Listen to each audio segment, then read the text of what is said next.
శ్రద్ధగా మనసు పెట్టి వెళ్తాం. ఆసక్తిగా వింటాం అన్నదైతే ఎప్పటి హల్లెలూయా హల్లెలూయా. అందరూ సంతోషంగా ఉన్నాం అన్నవాళ్ళు హల్లెలూయా చెప్పిన అందరూ హల్లెలూయా చెప్తారు. కానీ నిజంగా ఎంతమంది సంతోషంగా ఉన్నారు? దేవుడు మన హృదయాలను ఎరిగి ఉన్నవాడు. హల్లెలూయా. దేవుడు మన హృదయాలను ఎరిగి ఉన్నవాడు. మన హృదయం ఎట్లా ఉందో ప్రకటన ఉన్న వాళ్ళకి అర్థం కాకపోవచ్చు, కానీ కదా మన హృదయము అంతరంగము ఎలా ఉన్నదో స్పష్టంగా చూచేవాడు, ఎరిగి ఉన్నవాడు, పరిశీలించేవాడు. హల్లెలూయా. చూడండి, సామెతల గ్రంథంలో 17వ అధ్యాయంలో ఒక మాట జ్ఞాపకం చేసుకుందాం. 22వ వచనంలో 17వ అధ్యాయము 22వ వచనంలో సంతోషం గల మనసు ఆరోగ్య కారణము, నలిగిన మనసు ఎముకలకు ఎండు కలుగ చేయడం. పోయిన వారం మనం ఒక మాట ధ్యానించుకున్నాం. ఏంటి ఆ మాట? పోయిన శుక్రవారం ఒక మాట ధ్యానించుకున్నాం. ఏంటది? మనస్సును స్వాధీనపరచుకునుట. మనస్సును స్వాధీనపరచుకునుట లేక మనస్సును అణుచుకునుట. ఈరోజు మనము 17వ అధ్యాయం 22వ వచనంలో మనసు గురించి కొన్ని అంశాలు మనం ధ్యానించుకుందాం. 22వ వచనంలో ఉంది, సంతోషం గల మనస్సు ఆరోగ్య కారణము. అందరు ఇక్కడ ఉన్నాం. హల్లెలూయా. ఏ మనసు అంట? ఏ మనసు? ఒకరి మనసు సంతోషంగా ఉంది లేక లేదా అనేది ఎలా తెలుస్తుంది? మీరు చెప్పండి, మీ అనుభవం చెప్పండి. ఒకరి మనసు సంతోషంగా ఉంది అంటే, సంతోషంగా ఉంటే నవ్వుతారు కదా అన్నయ్య, సంతోషంగా ఉంటే నవ్వుతారు కదా అని మీరు అనుకోవచ్చు. చూడండి, సామెతల గ్రంథంలోనే 14వ అధ్యాయంలో ఒక మాట మనం చూస్తున్నాం. 9వ వచనంలో 10వ వచనం చూద్దాం.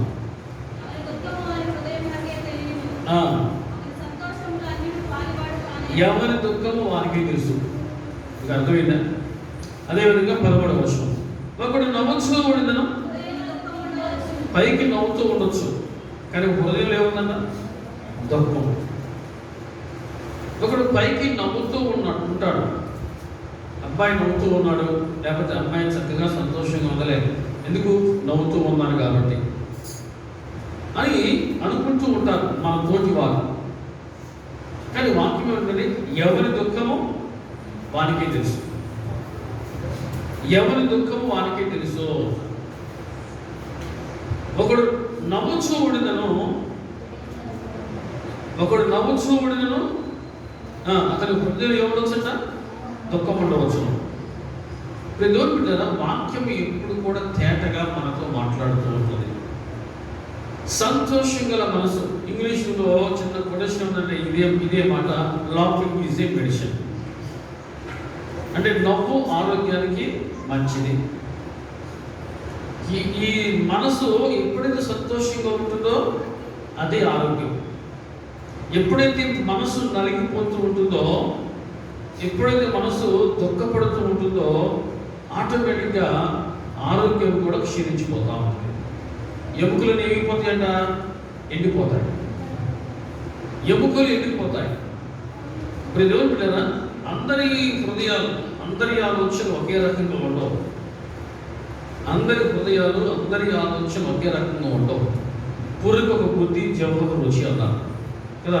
దేవుని బిడ్డలారా, పైకి నవ్వుతూ ఉండొచ్చు, లేక పైకి మంచి బట్టలు వేసుకొని కలకల్లాడుతూ ఉండొచ్చు, చూసి వారికి పర్వాలేదులే, వాళ్ళకే తక్కువ అన్నట్లుగా ఉండొచ్చు. కానీ ఎవరి దుఃఖం వాళ్ళకే తెలుసు, ఎవరి బాధలు వాళ్ళకే.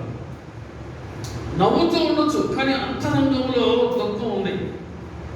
పెదాల మీద చిన్న నవ్వు అంతే, కానీ హృదయం అంతా ఏముందన్న? దుఃఖం. కదా కన్నీటి బొట్టుగా అనుకోవచ్చు, కానీ ఆ బొట్టు లోపల ఉన్న బాధ ఎంతో ఎవరికి అర్థం కాదు. మీకు అర్థమవుతుందా? కన్నీటి బొట్టే, ఒక కట్టె నుంచి ఒక నీటి చుక్క, కానీ ఆ బొట్టులో ఆ నీటి చుక్కలో కదా ఉన్న బాధ అది చాలా భారభరితంగా ఉండొచ్చు. ప్రతి వాక్యము ఎప్పటికప్పుడు మనల్ని రెన్యువల్ చేస్తూ ఉంటుంది, హెచ్చరిస్తూ ఉంటుంది. మీరు మీ మనస్సును ఎప్పుడు కూడా సంతోషంగా ఉంచుకోవాలి. మనస్సును కనుక ప్రతి సంతోషంగా ఉంచుకోలేకపోతే ఆటోమేటిక్గా రోగం నీ సొంతమైంది. రోగం నీ సొంతమైంది అంటే మన భాషగా మనం చెప్పుకోవాలంటే కదా, అన్ని రోగాలకి మందు ఉన్నది, కానీ మనోవ్యాధికి కదా, మనోవ్యాధికి మందు లేదు. మానసిక వ్యాధి అనొచ్చు, మనోవ్యాధి. అన్ని రోగాలకు మందు ఉండొచ్చు, కానీ మానసిక రోగానికి మందు లేదు.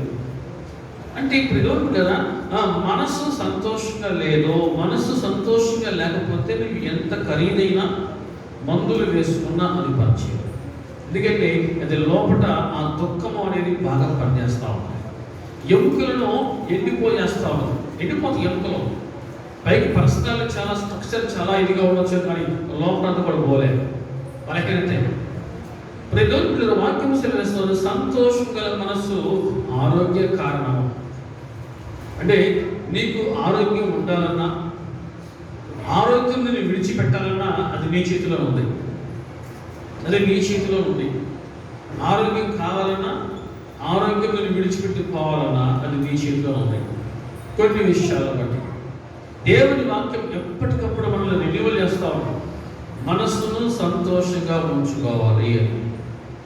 లోకంలో ఉన్నంతసేపు నీకు సంతోషం ఉండదు, లోకంలో ఉన్నంతసేపు నీ దుఃఖము ఆనందంగా మారదు. నువ్వు ఒంటరిగా ఇంట్లో ఉన్నావు అనుకో, నీకు ఇంకా ఆలోచనకి ఎక్కువ వస్తూ ఉంటాయి. నువ్వు ఒంటరిగా ఉన్నావు అనుకో, ఆలోచనలుగా చెదల పుట్టలాగా వస్తూ ఉంటాయి. చెదల పుట్ట ఎవరైనా ఉపయోగపడిందా? చెదలు ఎవరికైనా ఉపయోగపడిందా? ఉపయోగపడదు. నువ్వు ఒంటరిగా ఇంట్లో ఉన్నావు అనుకో, దీనికి ఇక బ్రేకప్ అనేది ఉండదు. కంటిన్యూస్గా ఆ చెదలంతా వస్తూనే ఉంటుంది ఈ ఆలోచన.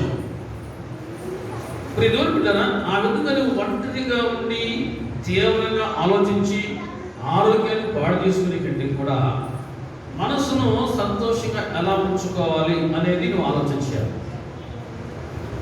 ఎవరి సంతోషం కోసం నువ్వు బతుకు ముందు గుర్తుపెట్టి మీకు చాలాసార్లు విషయం జ్ఞాపకం చేస్తున్నా.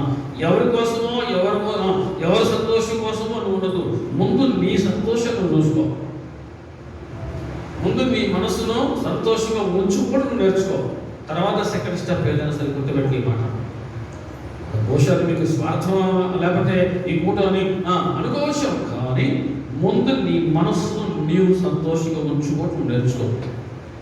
నీ మనసుకు ఏది నచ్చిందో, నీ మనసుకు ఏది తోచిందో అది దైవ చిత్తానుసారం దాన్ని తీసుకుంటే. హల్లెలూయా.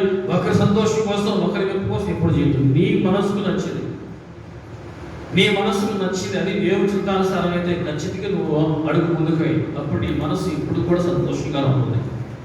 కొన్నిసార్లు చేయాలి అనుకున్న పని చేయలేకపోయినా మనసు ఏమైపోతూ ఉంటుంది, నలిగిపోతూ ఉంటుంది. కొన్నిసార్లు రూపాయికి 5 రూపాయలు అప్పు చేయాల్సి వస్తుంది, మనసు ఎలా ఉంటుంది, నలిగిపోతాం. ఒక్కొక్కరికి ఒక్కొక్క రకమైనటువంటి పరిస్థితి, ఒక్కొక్కరికి ఒక్కొక్క రకమైన పరిస్థితి. చూడండి, సామెత గ్రంథంలోనే ఒక మాట జ్ఞాపకం చేస్తారు. 15వ అధ్యాయంలో ప్రజలు బిడ్డరా, సామెతల గ్రంథము 15వ అధ్యాయంలో ఇక్కడ కొన్ని మాటలు మనం జ్ఞాపకం చేసుకుంటూ ఉంటే 11వ వచనంలో, పాతాళమును అగాధ కూపమును యెహోవాకు కనబడుచున్నవి, నరుల హృదయంలో మరి తేటగా ఆయనకు కనబడుచున్నవి. నరుల హృదయంలో, నీ హృదయము ఎక్కడ గాయపరచబడిందో, నీ హృదయము ఎక్కడ నలిగిపోతా ఉందో, నీ హృదయం ఎక్కడ కొరిగిపోతా ఉందో, నీ తోటి వారికి అర్థం కాకపోవచ్చు, నీ తోటి వారికి తెలియకపోవచ్చు, కానీ దేవుని వాక్యం సెలవిస్తా ఉంది, నరుల హృదయంలో తేటగా ఆయనకు కనబడుచున్నవి. హల్లెలూయా. నరుల హృదయంలో దేవునికి తేటగా కనబడతా ఉన్నాయి. దేవుని కంటికి మరుగైనది ఏదీ లేదు.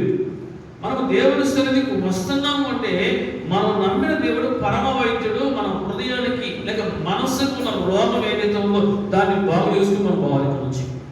హల్లెలూయా. దాన్ని మనం బాగు చేసుకుని పోవాలి. విధంగా దేవుని వాక్యము మనల్ని నిలబెట్టే విధంగా మనము ఆయనకు అప్పగించుకోవాలి. దేవా నువ్వేదను బాగు చేయి. కొన్నిసార్లు చూడండి, హృదయం అంతా కూడా ఆలోచనలే, కొరగదీసే ఆలోచనలు, మనిషిని అతలాకుతలం చేసే ఆలోచనలు, మనిషిని కొరగదీసే ఆలోచనలు, మనిషిని పాడు చేసే ఆలోచనలు, ఇవన్నీ కూడా హృదయంలో నుంచి ఒకదాని తర్వాత ఒకటి పుట్టుకొస్తూనే ఉన్నాయి. ఎంత ఆత్మన్నా అవి వస్తూనే ఉన్నాయి. ఆ విధంగా చాలా మంది అనుకోకుండా లేకపోతే కొన్ని సమయాల్లో కొరిగిపోతూనే ఉన్నారు. ఒళ్ళు నీరైపోతా ఉంటారు, ఒళ్ళు నీరైపోవడం. అటువంటి స్థితిలో నేను ఎవరు కూడా అర్థం చేసుకునే వాళ్ళు ఉండకపోవచ్చు, నేను ఎవరు అర్థం చేసుకునే వాళ్ళు ఉండకపోవచ్చు. అది కూడా నీకు సమస్య. నన్ను ఎవరు అర్థం చేసుకోవట్లేదు, నన్ను అందరూ అపార్థం చేసుకోవడమే కానీ నన్ను అర్థం చేసుకునే వాళ్ళు నా ఇంట్లో కూడా లేరు అని ఆలోచించి ఇంకా ఎక్కువ కుంగిపోయే అవకాశం ఉంది. ప్రజలు పిల్లరా, దేవుడి వాక్యం సెలవుస్తుంది, ఎవరు అర్థం చేసుకున్నా చేసుకోకపోయినా దేవుడు మనల్ని అర్థం చేసుకుంటాడు. ఆమేన్. దేవుడు మనల్ని అర్థం చేసుకునే దేవుడు. నరుల హృదయంలో మరి తేటగా ఆయనకు కనబడుచున్నవి. 11వ వచనంలో సంతోష హృదయము ముఖమునకు తేటనిచ్చును. నీ ముఖము తేటగా ఉండాలంటే ముఖము తేటగా ఉన్న చాలా మంది రకరకాలుగా ప్రయత్నాలు చేస్తున్నారు. ఈ దినాల్లో రకరకాలుగా ప్రయత్నాలు చేసి ఇప్పుడు కదా నా వాట్సాప్ ప్రొఫైల్లో పెడతా ఉంటారు. ఇక అర్థమైంది అనుకుంటాను. హల్లెలూయా. అది కాదు, హృదయం సంతోషంగా ఉంటే ఆటోమేటిక్గా నీ ముఖము తేటగా ఉంటుంది. సంతోష హృదయము ముఖమునకు తేటనిచ్చును. మనోదుఃఖము వలన ఆత్మ మనోదుఃఖం ఇది చాలా ప్రమాదకరం. మనిషి జీవితానికి అత్యంత ప్రమాదకరం ఏది అంటే మనోదుఃఖమే, మానసిక రోగం. ఇది ఎవరికి చెప్పుకున్నా అర్థం చేసుకునే ఉండకపోగా ఇంకా నవ్వుతారు అనేటువంటి భయం. నా సమస్య చెప్పుకుంటే వాళ్ళు నవ్వుతారేమో, ఎగతాళి చేస్తారేమో, నన్ను చులకనగా చూస్తారేమో, ఇటువంటి భయాలు, ఇటువంటి ఆలోచనలు.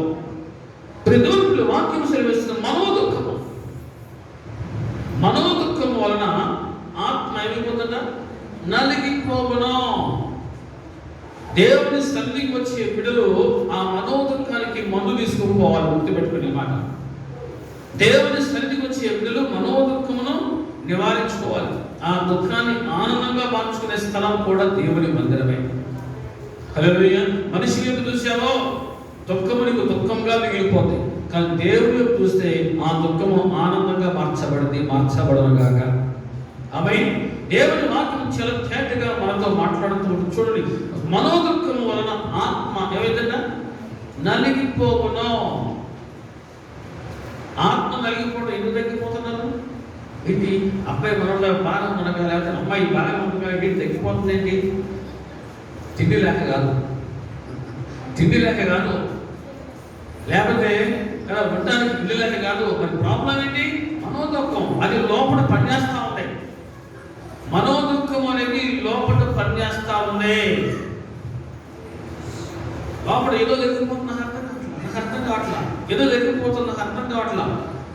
కొన్నిసార్లు నీకే అర్థం కాదు, నీ ప్రశ్నకి అర్థం అవుతుంది, నీకు అర్థం వెళ్తాం. హల్లెలూయా. మనోదుఃఖము ప్రజలు కదా, ఈ మనోదుఃఖమును జయించాలి. మనం ఈ మనోదుఃఖాన్ని జయించాలి, నేర్చుకోవాలి. ఇప్పుడు చాలా చోట్ల ఇప్పుడు ఒక థెరపీ వచ్చింది. థెరపీ ఏ థెరపీ? Laughing therapy. గ్రౌండ్లోకి వెళ్ళి అని వాళ్ళు నవ్వుతూ ఉంటారు. చూసే వాళ్ళకి ఎలా ఉందంటే వీరికి ఏమైనా పెట్టులు వచ్చిందో, వీరికి పిచ్చి పట్టిందో, ఎట్లా ఉంటారు ఏంటి అనుకున్నాం కదా. లాఫింగ్ థెరపీ చాలా రకాల థెరపీలు వచ్చాయి. లాఫింగ్ థెరపీ పొద్దున్నే పగలబడడం. ఎందుకంటే వారు ఇంటికి వస్తున్నారు, వాళ్ళకి నవ్వు ఉండదు. ఆ గ్రౌండ్లో వాళ్ళకి నవ్వు ఉంటుంది.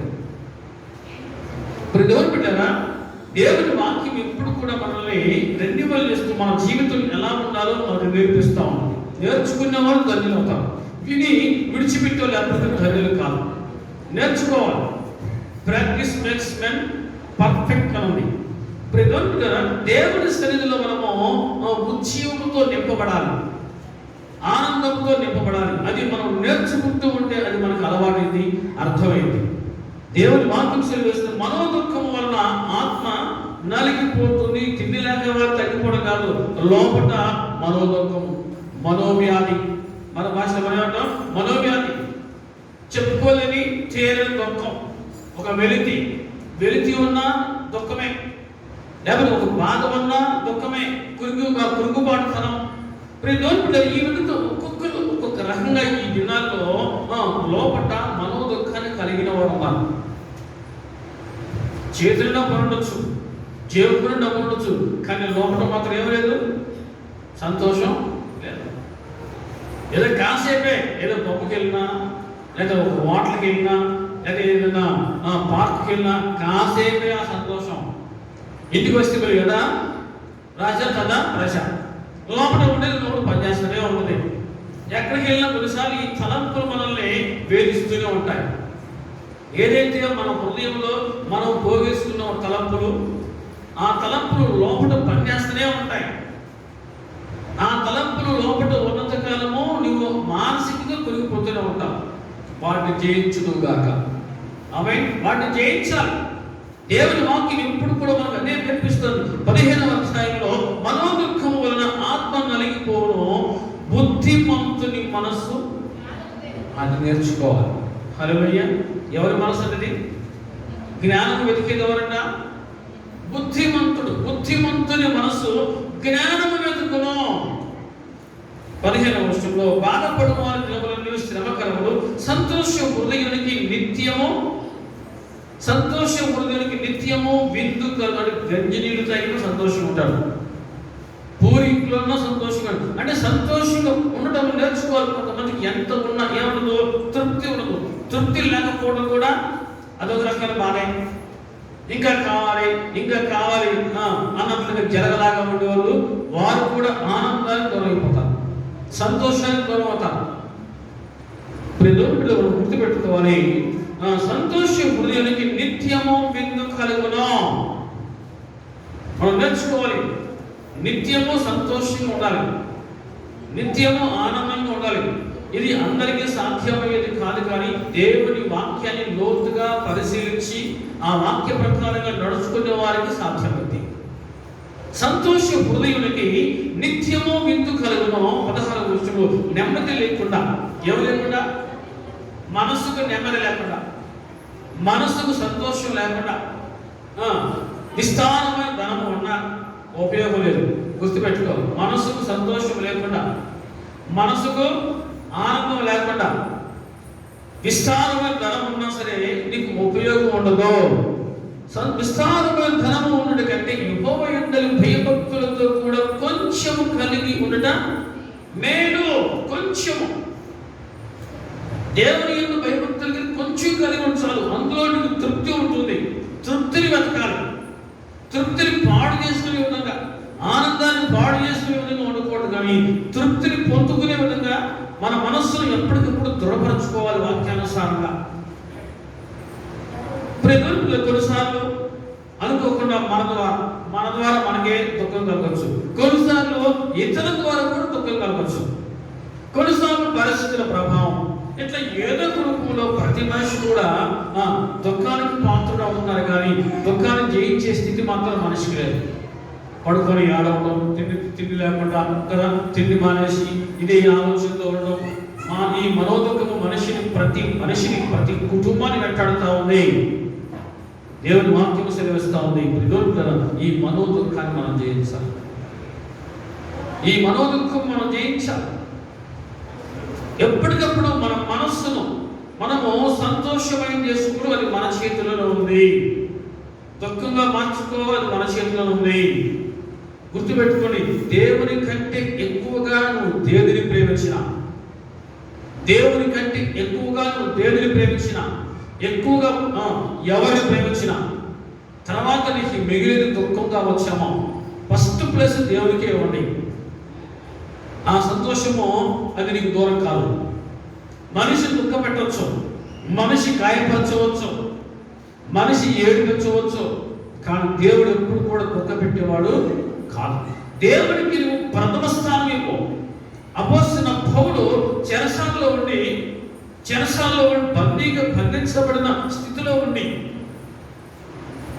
ఫిలిప్పీ సంఘానికి ఒక లేఖ రాస్తూ 4వ అధ్యాయంలో, ఫిలిప్పీకి రాసిన పత్రిక 4వ అధ్యాయంలో మనం చూస్తాం 4వ వచనంలో, ఆనందించండి మరలా చెప్పుదును, ఎల్లప్పుడూ ప్రభువునందు ఆనందించండి. ఎల్లప్పుడూ ప్రభువునందు ఆనందంగా ఉండండి, ఆనందించండి. ఇది మనం నేర్చుకోవాలి. హల్లెలూయా. ఎల్లప్పుడూ ప్రభువునందు ఆనందిస్తూ ఉండడం నేర్చుకోవాలి.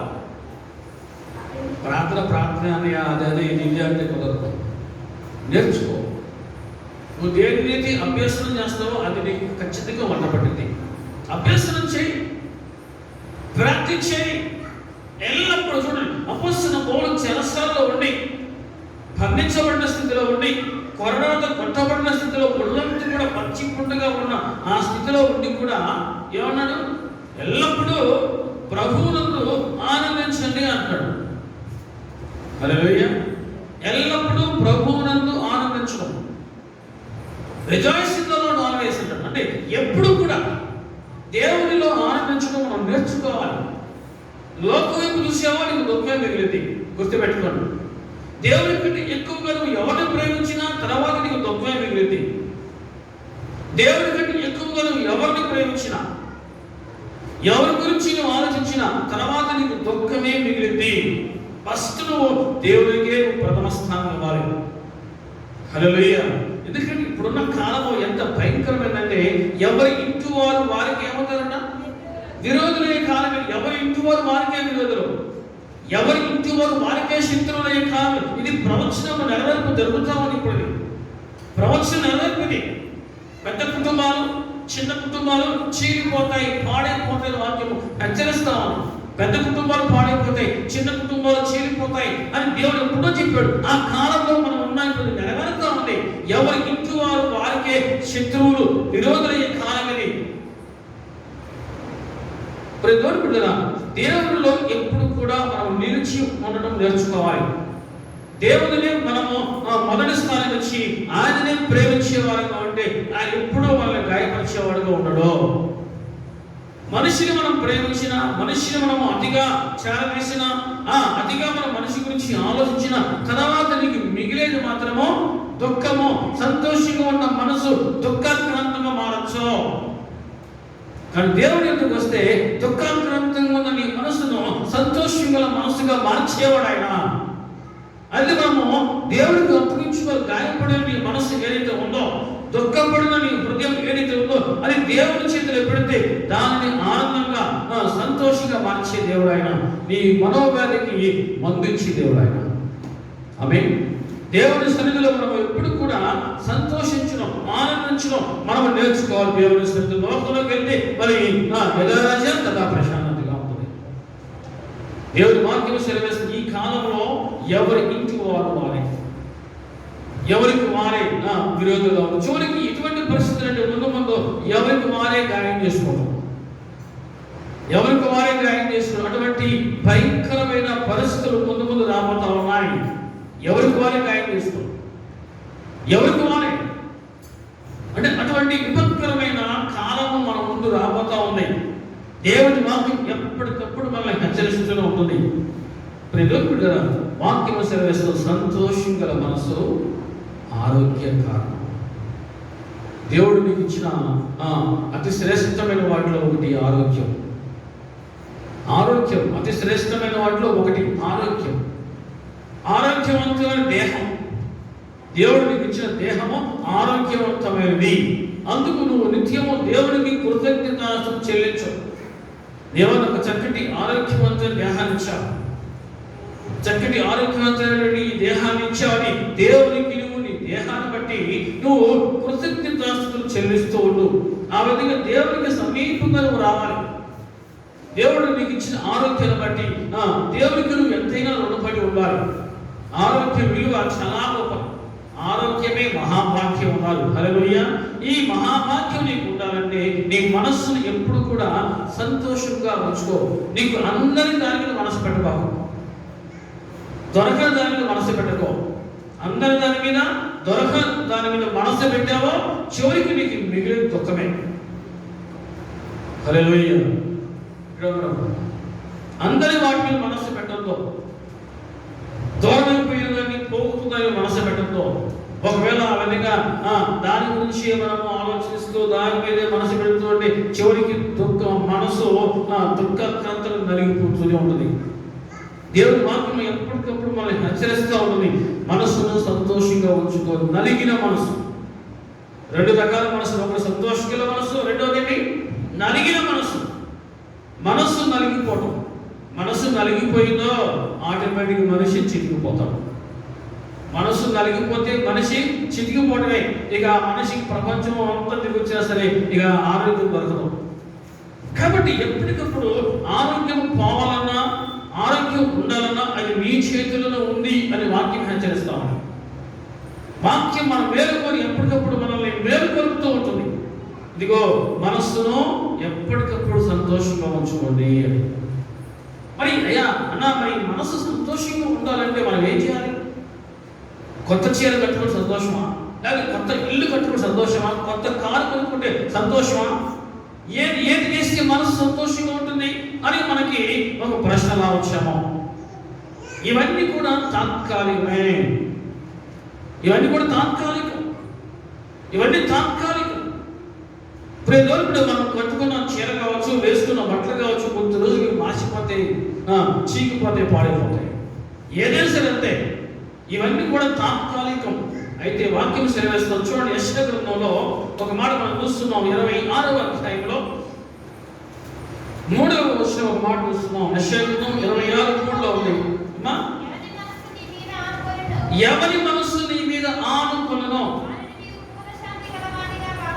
ఒకటి చాలా, నీ మనస్సు ఎప్పటికప్పుడు దేవునినే ఆనుకోవాలి. దేవుని మీదే నీ మనస్సు ఆనుకొని ఉండాలి. గుర్తుపెట్టుకో, ఎవరి మనస్సు నీ మీద ఆనుకొనునో వారికి ఏముంటుందన్న? పూర్ణ శాంతి, నిండుకుండా, హృదయమంతా సంతోషం. ఇది మనం ఫస్ట్ స్టెప్ మనం తీసుకోవాల్సిందే. ఖచ్చితంగా మన మనస్సు ప్రతిదినము దేవుని మీద ఆనుకోవాలి. స్నేహితులు కాదు, స్నేహితుల మీద అనుకున్నా, లేదా రక్త సంబంధికుల మీద అనుకున్నా, తర్వాత ఏంటి అనేది సెకండ్ మ్యాటర్. తర్వాత ఏం జరిగిందని అనుభవించే అర్థమవుతుంది. కానీ ఖచ్చితంగా మనము దేవుని బిడ్డలుగా మన మనస్సును ఖచ్చితంగా దేవుని మీద ఆనుకునే విధంగా మనస్సు మనం ఉంచుకోవాలి. ఎవరి మనస్సు నీ మీద ఆనుకున్నో అంటే ప్రతిదినం కూడా మన మనస్సు దేవుని మీదే ఉండాలి, దేవుని మీదే ఆనుకోవాలి. నీ మనస్సు పొరపాటున ఎవరి మీదైనా దేని మీదైనా ఉంటే అది కూడా ప్రమాదకరం కావచ్చు. తర్వాత అది కూడా మనోదుఖానికి కారణం కావచ్చు. కానీ నీ మనస్సు కనుక దేవుని మీద ఉంటే, దేవుని మీద నీ మనసు ఆనుకొని ఆధారపడి ఉంటే ఖచ్చితంగా నీకు ఏముంటుందట? పూర్ణ శాంతి ఉంటుంది. హల్లెలూయా! పూర్ణ శాంతి. ఖచ్చితంగా మన మనసు ప్రతిదినం కూడా దేవుని మీద ఆనుకొని ఉండాలి. దేవుని గురించి తలంపులు కావాలి. దేవుని గురించి తలంపులు, మనిషి గురించి తలంపులు కాదు, లేక వస్తువు గురించి తలంపులు కాదు, డబ్బుల గురించిన తలంపులు కాదు. మన మనస్సు ఎప్పుడు కూడా దేవుని మీద ఆనుకొని ఉంటే ఖచ్చితంగా మన మనస్సు ఎప్పుడు కూడా దేవుని గురించిన తలంపులతో నిండి ఉంటే, దేవుని గురించిన తలంపులతో నిండి ఉంటే మన మనస్సు ఎప్పుడు కూడా పూర్ణ శాంతి కలిగి ఉంటుంది. హల్లెలూయా! ఇది సాధ్యమేనా? ఇది అనుకుంటే సాధ్యమే, మనస్సు ఉంటే సాధ్యమే. కానీ మన మనస్సు దగ్గరగా ఉంటుందా? వాక్యం సెలవేస్తున్న మనసుకి ఏమంటున్నప్పుడు అడియాశలు, దేవుడిని విడిచిపెట్టిపోయే అంతగా అడియాశలు, దేవుడికి దూరం అయ్యే అంతగా అడియాశలు, దేవుడిని మర్చిపోయే అంతగా అడియాశలు. అందుకే మన జీవితంలో ఆయా సందర్భాల్లో మనోదుఖము, విచారము, కృంగుబాటుతనము. అందుకే కారణాలేమో ఆలోచించేద్దాం. దేవుని వాక్యం సెలవిస్తుంది, నీ మనస్సు దేవుని మీద ఆనుకొని ఉంటే నీ మనస్సుకు దేవుడు పూర్ణ శాంతిని ఇస్తాడు. హల్లెలూయా! దేవుని మీద ఆనుకోవాలి. దేవుని మీద ఆనుకొని ఉంటే వారికి ఎప్పుడు కూడా ఆ సంతోషము పోదు.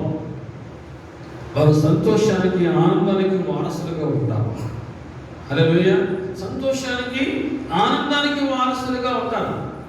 దైవికంగా దేవుని కొరకు నీవు ఈ లోకంలో ఏదైనా శ్రమ అనుభవిస్తూ ఉంటే ఆ శ్రమను బట్టి కూడా నువ్వు ఆనందిస్తూ ఉంటావు. దైవికంగా దేవుని కొరకు ఈ లోకంలో నువ్వు ఏదైనా ఒక నింద అనుభవించిన, ఒక శ్రమ అనుభవించిన, ఆ నిందలో ఆ శ్రమలో కూడా నువ్వు ఆనందించేటువంటి గొప్ప అనుభవాన్ని నేర్చుకుంటావు. ఎక్కడ నీ మాట? ఎక్కడ నీ మాట? అపోస్తుల కార్యములు ఎదురు పెట్టారా? అపోస్తుల కార్యములు ఇక్కడ అపోస్తులు దేవుని సువార్తను ప్రకటిస్తూ ఉన్న సందర్భంలో వారికి వచ్చినటువంటి శ్రమలు కావచ్చు, వారికి వచ్చే నిందలు కావచ్చు, ఆ శ్రమను బట్టి ఆ నిందలు బట్టి వారు కృంగిపోలేదు. కానీ 5వ అధ్యాయంలో మనం చూస్తా ఉన్నాం, మనకి నుంచి వారు అతని మాటకు సమ్మతించి అపోస్తులను పిలిపించి కొట్టించి, అపోస్తుల కార్యములు 5వ అధ్యాయం 40వ వచనం, కొట్టించి యేసు నామమును బట్టి బోధింపకూడదని ఆజ్ఞాపించి వారిని విడుదల చేసి ఆ నామము కొరకు అవమానం పొందుటకు పాత్రులని ఎంచబడటం వలన వారు సంతోషించు. వారికి అక్కడ సంతోషించే సందర్భం కాదు, ఆనందంగా ఉండే సమయం కూడా కాదని. కానీ వారు ఎందుకు అంతగా సంతోషంగా ఉన్నారంటే ఆయన కొరకు అవమానం పొందుటకు పాత్రులుగా ఎంచుకున్నాను. దేవుని కొరకు అవమానించబడటం, అవమానం పొందడం, దేవుని కొరకు శ్రమ అనుభవించడం, వాక్యం కొరకు నిందించబడటం, వాక్యం కొరకు శ్రమలు ఆహ్వానించడము, ఈ శ్రమలలో, ఈ నిందలో, ఈ అవమానంలో అపోస్తలులు సంతోషంగా ఉన్నారు. అది దైవిక జ్ఞానం. అది దైవిక జ్ఞానం. దైవిక జ్ఞానం, దేవుని గురించిన జ్ఞానం పొందుకున్న వారు ప్రతి విషయంలో కూడా సంతోషించడం నేర్చుకుంటారు. ఇక్కడ మనం చూస్తున్నాం, వీరు కొరడాతో కొట్టబడ్డారు, నిందించబడ్డారు, అవమానించబడ్డారు. కానీ ఆ కొట్టబడినా సరే, నిందించబడినా, అవమానించబడినా సరే వారు ఎవరున్నారు? పాత్రులుగా ఎంచుకొని సంతోషంగా వెళుతున్నారు. హల్లెలూయా. అపోస్తలుల కార్యం 16వ అధ్యాయంలో మరి యొక్క సందర్భం మనం జ్ఞాపకం చేసుకుంటే, అపోస్తలులు పౌలును ఇద్దరిని కూడా వారిని బంధించి చెరసాలలో వేస్తే 16:27 మనం చూస్తున్నాం. అయితే మధ్యరాత్రి వేళ పౌలును శీలను దేవుని గురించి ప్రార్థించు.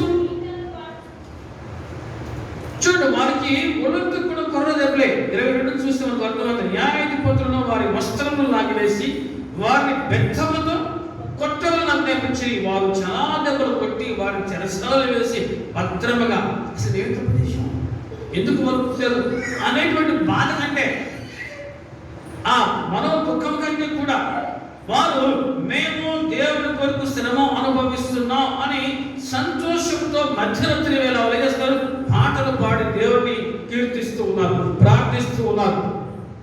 అంటే దైవిక జ్ఞానము, దేవుని గురించి తలంపులు మనసులో ఉంటే ప్రతి దానిలో కూడా సంతోషాన్ని వెతుకుతారో, ప్రతి దానిలో ఆనందాన్ని వెతుకుతారో. అపోస్తలుల పౌలు ఒళ్ళంతా కూడా కొర్ర దెబ్బలతో ఉన్నా సరే, పచ్చి కుండగా ఉన్నా సరే, మధ్యరాత్రి వేచి పాటలు పాడుతూ, పాటలు పాడేవారమ్మా, దుఃఖంతో ఉన్న వాళ్ళు పాటలు పాడతారా? ఎవరు పాటలు పాడలేరు. పాడమన్నా సరే బాధలేదు. ఎందుకు? లోపల ఒక రకమైన దుఃఖము. కానీ ఇక్కడ వీళ్ళు ఒళ్ళంతా కూడా దెబ్బలు నొప్పులతో ఉన్నా సరే మధ్యరాత్రి లేచి పాటలు పాడుతూ ఉన్నారండి.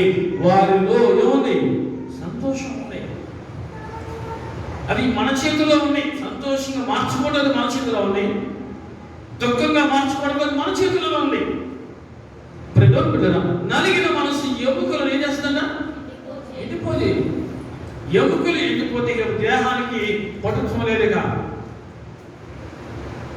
ఎముకలు ఎండిపోయి అంటే దేహానికి పటుత్వం లేదు.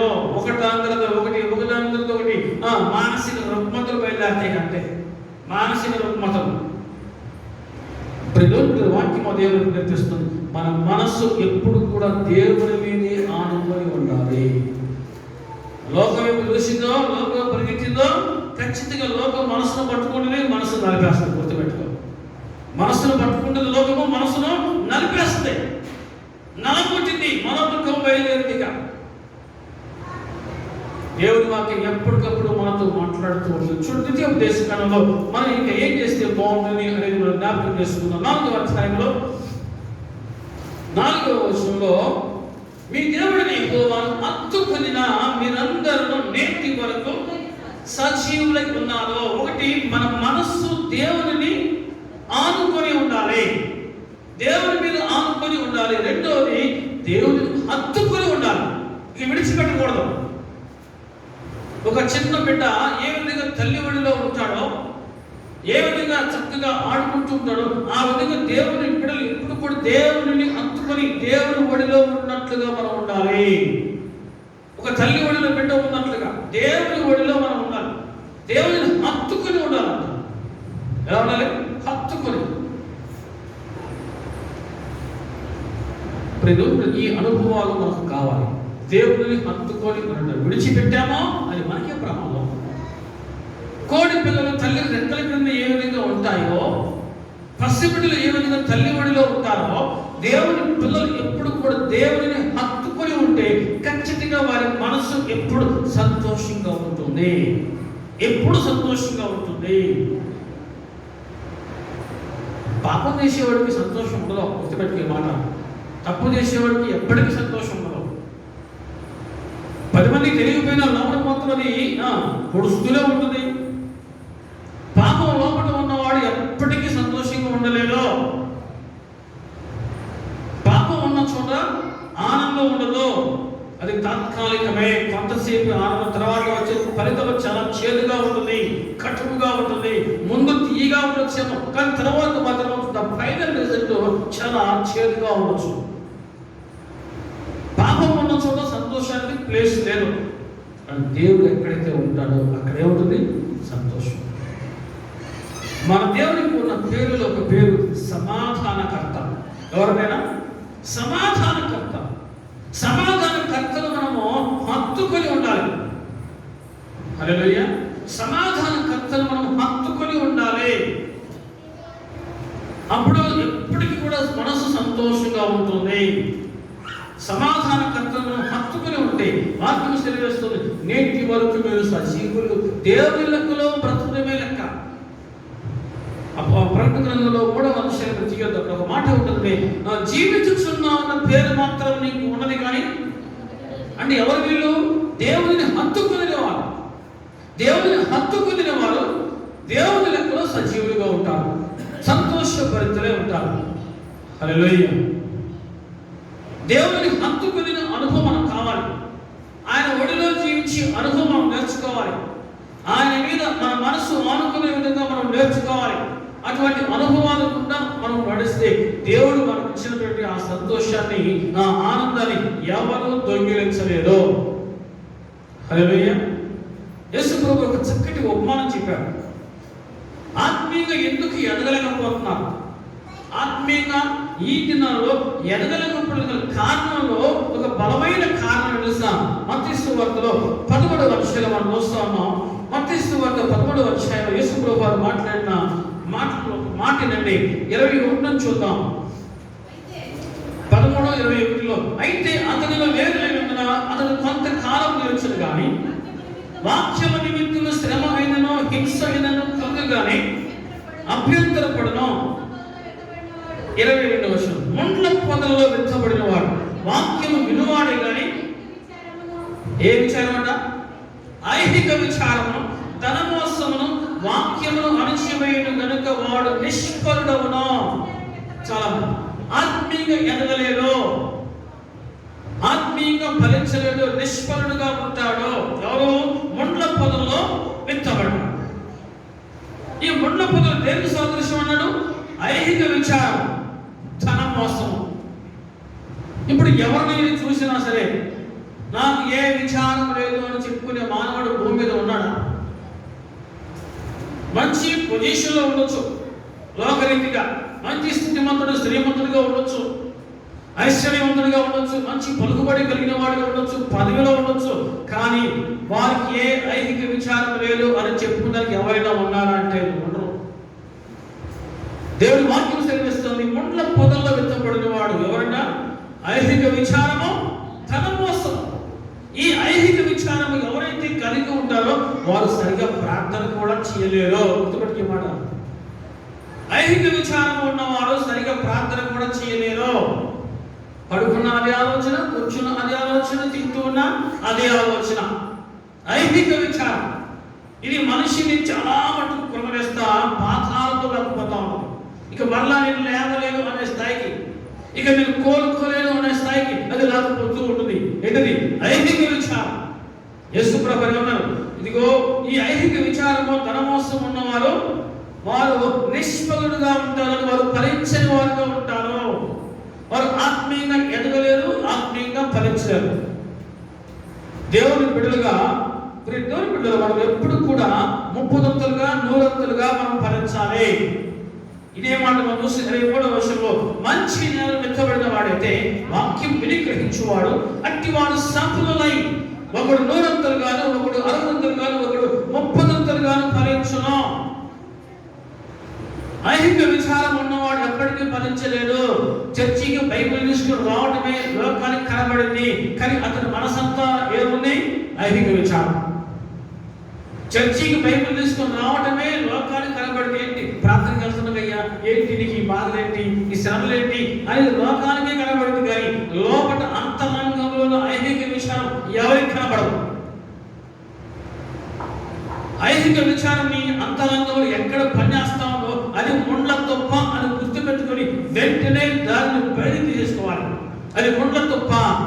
ముండ్ల తుప్పలు ఉన్న చోట మంచి ఫలాలు ఫలించవు. మనసును సంతోషంగా ఉంచుకుంటే నువ్వు 100 ఫలిస్తావు. అది మన చేతిలో. జంతువులకు అంత జ్ఞానం లేదు, దేవుడు అది మనకి ఇచ్చాడు.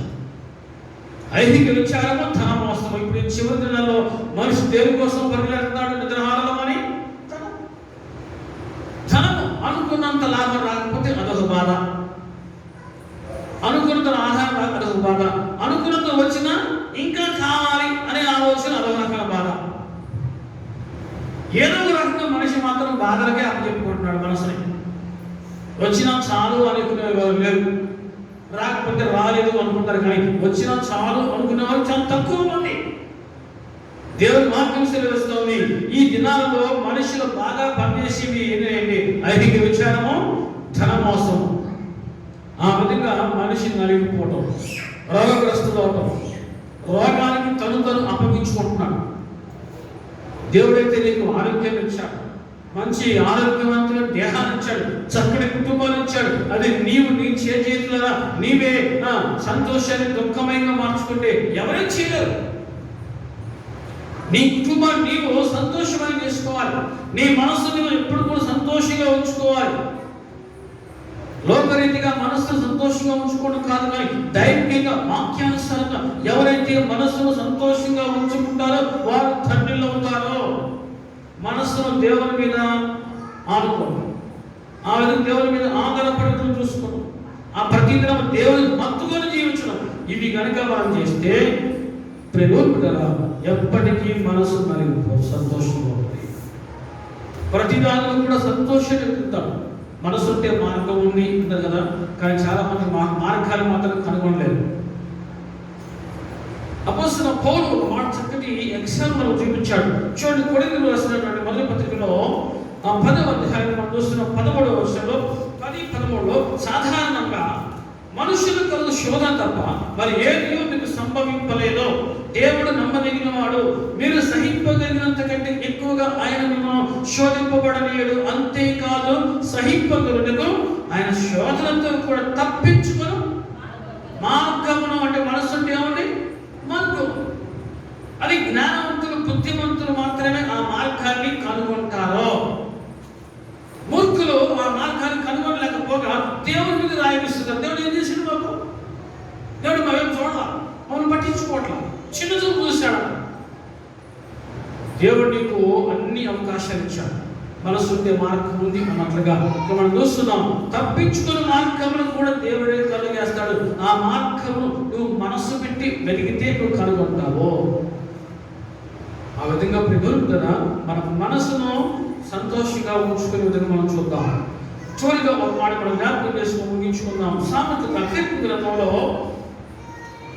112వ అధ్యాయం 1వ వచనంలో 112:1 ఒక మాట చూస్తున్నాం.